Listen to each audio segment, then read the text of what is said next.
You may have noticed something small, a quiet heaviness low in your belly, a little leakage when you laugh, or a feeling that something just isn't sitting where it used to. You tell yourself it's nothing, just age, just another change, and you carry on.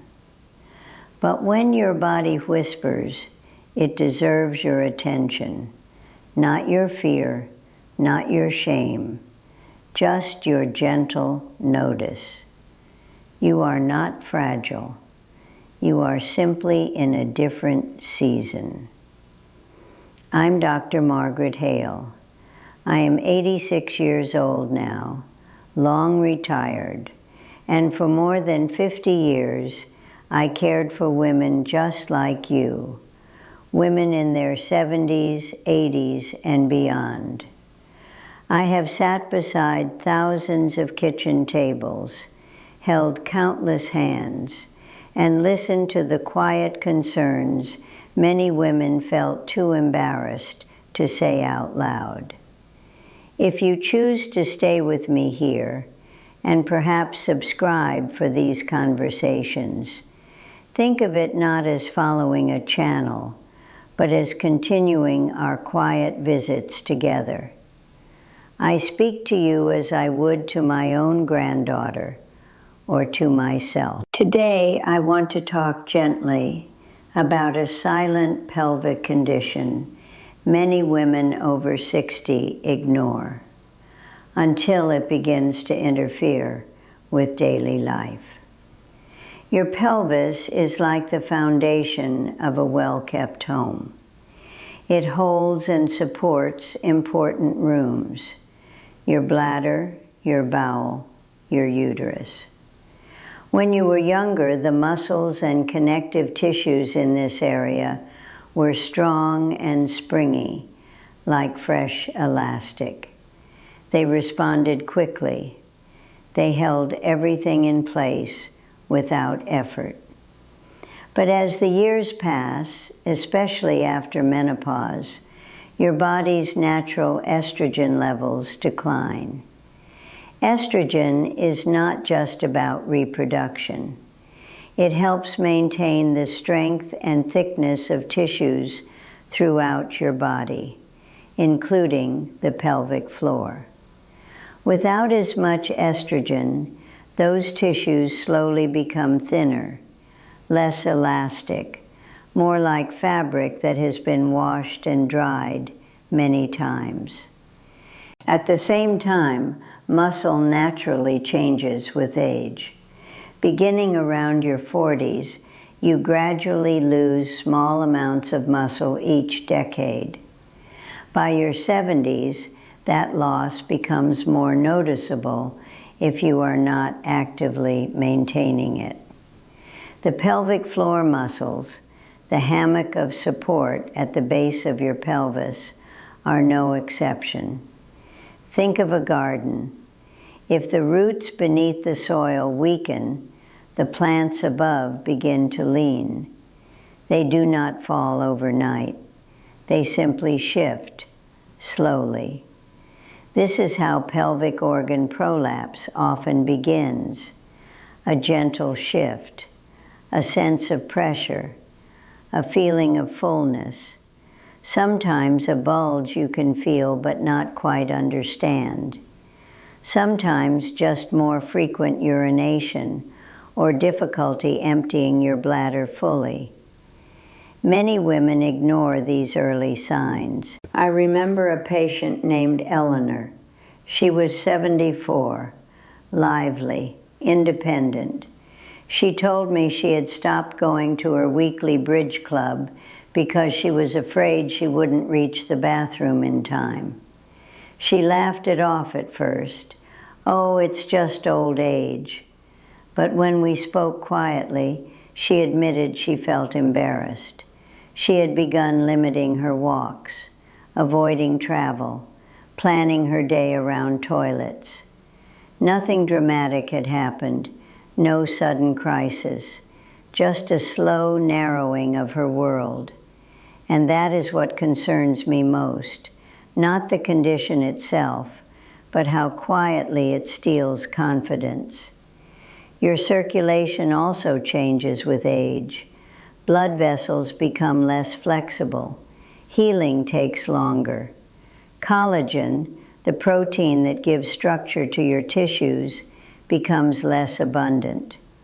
All of this means that support structures inside your pelvis are not as resilient as they once were. Your metabolism slows too.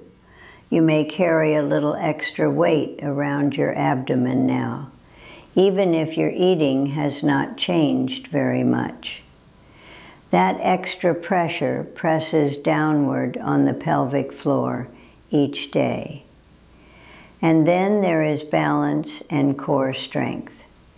If your abdominal and back muscles weaken, the pressure shifts downward again, like stacking boxes unevenly in a closet. The bottom shelf bears the burden. None of this is your fault. This is biology. This is time doing what time does. But here is the part I want you to hold gently. Decline is not the same as destiny. Your body is still responsive, even at 70, even at 80. I once cared for a woman named Farah, 79 years old, soft-spoken, widowed. She told me she felt a dropping sensation when she stood for long periods.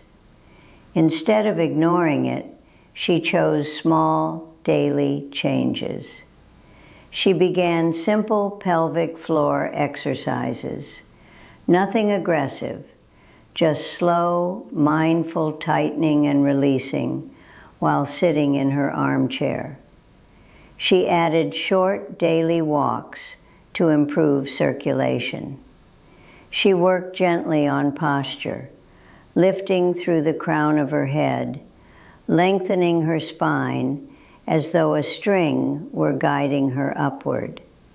6 months later, she told me she felt steadier inside. Not perfect, not 25 again, but steadier, more in control. You see, your pelvic floor is not separate from the rest of you. It is part of your whole body strength. When you move your legs, when you breathe deeply, when you maintain balance, you support those inner muscles. Even your brain plays a role. As you age, nerve signals can slow slightly. The communication between brain and muscle may not feel as immediate. But like a garden path walked daily, those signals strengthen with gentle repetition. You do not need extreme workouts. You do not need shame. You need awareness. Regular movement, proper hydration, fiber to prevent straining, good posture when standing and sitting, a willingness to mention symptoms to your physician without embarrassment. This is not a subject for silence. It is a subject for dignity. If you have noticed small changes, a little leakage, a sense of heaviness, discomfort after standing, consider it your body tapping lightly on the door. Not an emergency alarm, just a request for wiser care. When you think about your pelvis, you may imagine bones, the sturdy bowl-shaped structure you learned about long ago. But inside that bowl is a soft, living support system. Muscles, ligaments, and connective tissues form a kind of woven hammock. They cradle your bladder in the front, your uterus in the middle, and your bowel in the back. When that hammock is firm and responsive, everything rests comfortably. When it weakens or stretches, one or more of those organs can begin to press downward. Not suddenly, not dramatically, just gradually, like a mattress that has softened in the center after many years of use. This is what doctors call pelvic organ prolapse. There are different types. Sometimes the bladder presses downward toward the vaginal wall. Sometimes the uterus lowers. Sometimes the rectum bulges slightly forward. The names matter to physicians, but what matters to you are the sensations. You might feel pressure. You might notice that tampons, if you ever used them, would feel as though they were slipping. You may sense a bulge when bathing, or you may simply feel tired in your lower abdomen after standing for long periods. One woman once told me, "It feels as though I'm carrying a small weight I didn't pack." That description has stayed with me. You may also notice changes in urination, going more frequently, difficulty starting the stream, or feeling that you haven't fully emptied your bladder. Sometimes there is leakage when you cough, sneeze, or laugh. Other times there is urgency, that sudden pressing need to find a bathroom quickly. All of this can be connected. When support structures shift, the angle of the bladder and urethra can change slightly. Think of a garden hose. If it bends at a different angle, the flow changes. Not broken, just altered. And then there is the bowel.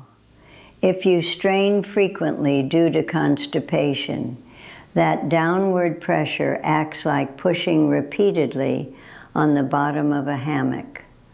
Over time, it stretches.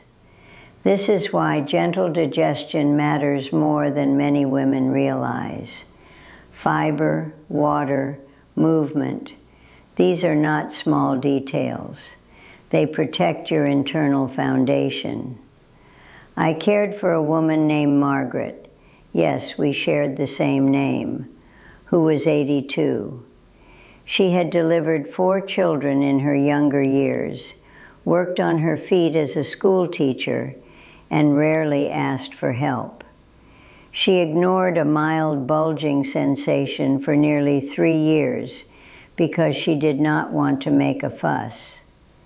By the time she came to see me, she was avoiding long walks and declining invitations from friends, not because she was ill, but because she felt uncertain in her own body. What saddened her most was not discomfort. It was the quiet shrinking of her world. We spoke gently about options: pelvic floor therapy, a supportive device called a pessary, fitted comfortably by a trained clinician.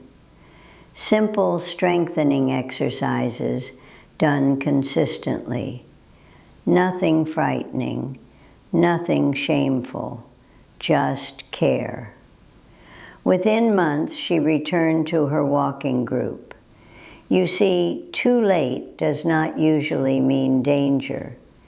It often means waiting so long that your quality of life suffers unnecessarily. There are, however, moments when you should not delay evaluation. If you ever notice bleeding that is new or unusual, persistent pelvic pain, difficulty passing urine at all, recurrent urinary infections, or a bulge that extends outside the body and causes discomfort, those are times to consult your physician promptly. Not because you should panic, but because wise attention prevents complications. Let me also speak to something many women never voice: intimacy. Pelvic changes can affect how you feel about closeness. You may feel self-conscious. Dryness after menopause due to lower estrogen can make tissues thinner and more delicate. Circulation changes can reduce natural lubrication. These are biological realities, not personal failures. The vaginal tissues, like the skin on your hands, become thinner with time. But just as you moisturize your hands, there are safe medical options to support vaginal health. Topical estrogen prescribed appropriately, non-hormonal moisturizers, pelvic therapy. Conversations with your doctor can be practical and respectful. Your emotional well-being matters here too. When you feel unstable in one part of your body, it can quietly affect confidence elsewhere. You may move more cautiously, sit more carefully, laugh a little less freely. Over time, your brain begins to associate certain activities with risk or embarrassment. And the brain, especially after 70, learns through repetition. If you avoid movement, muscles weaken further. If you stay seated most of the day, circulation slows.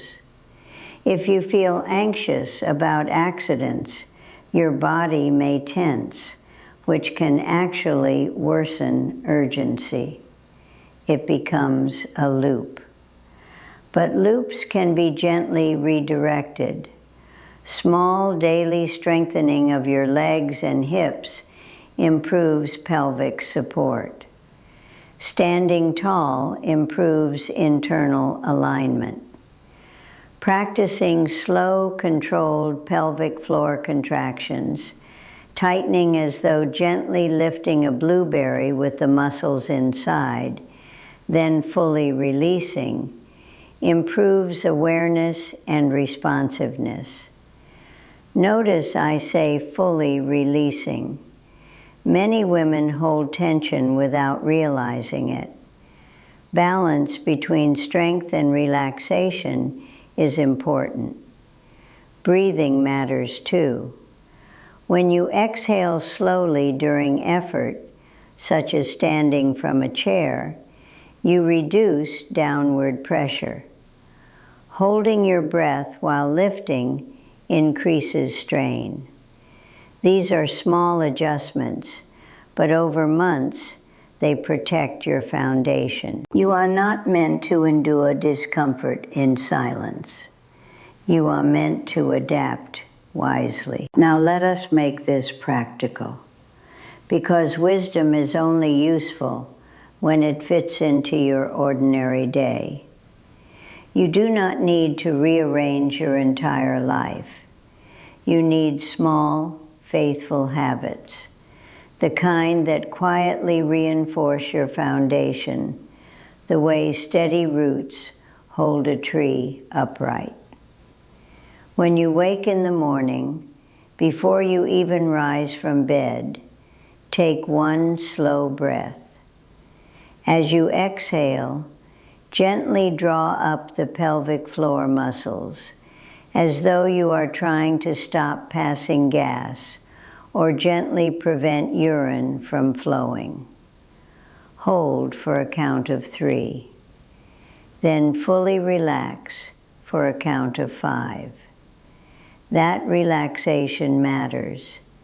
A muscle that never relaxes becomes tired and uncoordinated. Do this 5 times, not 50, just 5.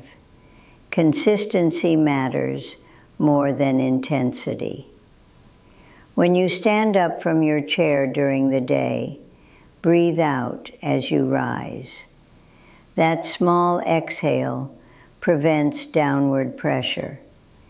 It protects your pelvic floor, the way placing your hand beneath a fragile object supports it while lifting. Walk daily if you are able.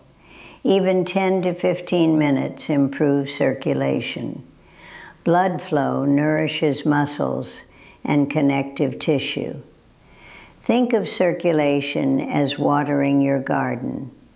Without water, roots dry. With steady water, they remain resilient. Pay attention to posture, not rigid, not military, simply tall and relaxed. Imagine a gentle string lifting the crown of your head toward the ceiling. When your spine lengthens, your abdominal pressure distributes more evenly.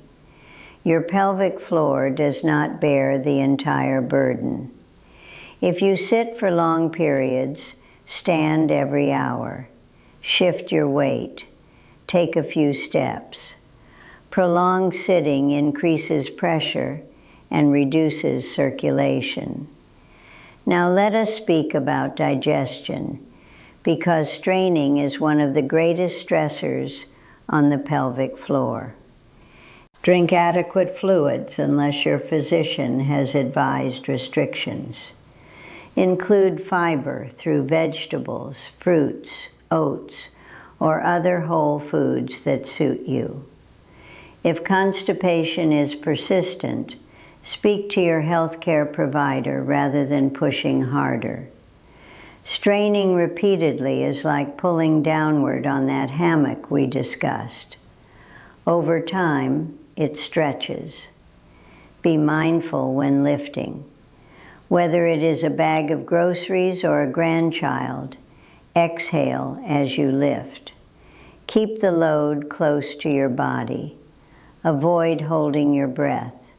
And please, do not feel embarrassed to seek evaluation.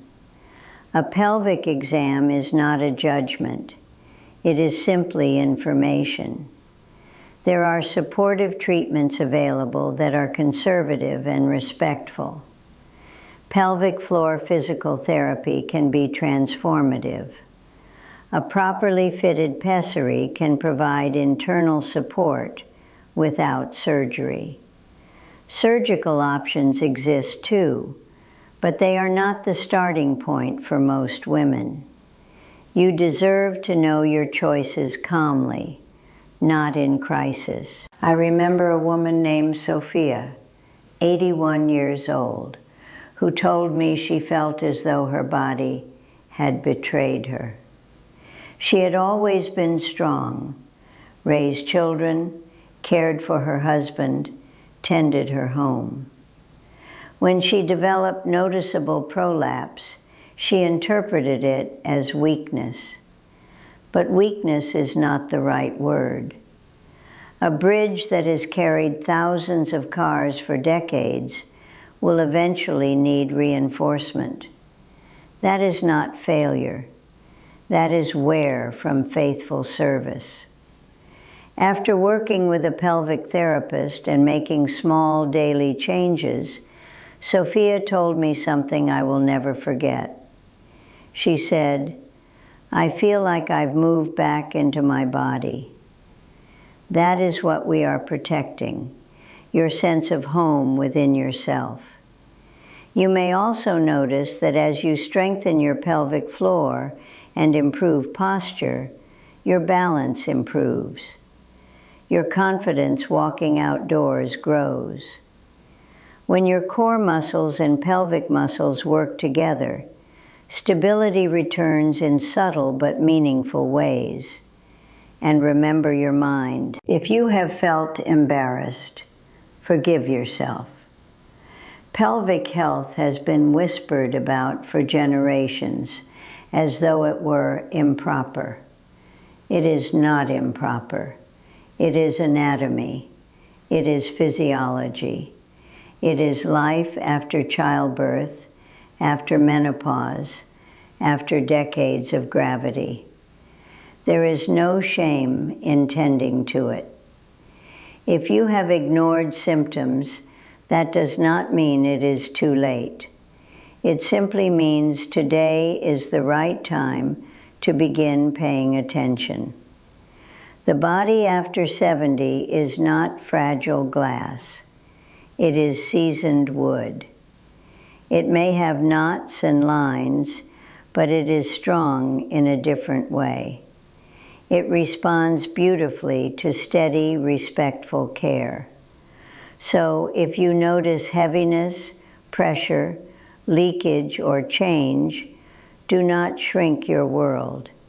Do not quietly stop visiting friends or walking in the park. Speak to your physician. Begin gentle strengthening. Protect your digestion. Stand tall. Breathe with intention. You are not declining. You are adapting. Aging is not weakness. It is a stage that asks for wiser maintenance, like tending an older home with affection and patience. And if you would like to continue these quiet conversations about balance, bone strength, memory, circulation, stay with me. There is always another small piece of wisdom to share, another way to support the remarkable body that has carried you this far. For now, sit a little taller, take a slow breath, and remember, you are still capable of steadiness. In our next visit, we will talk about another subtle change many women overlook, and how to respond before it limits your independence. Until then, be gentle with yourself.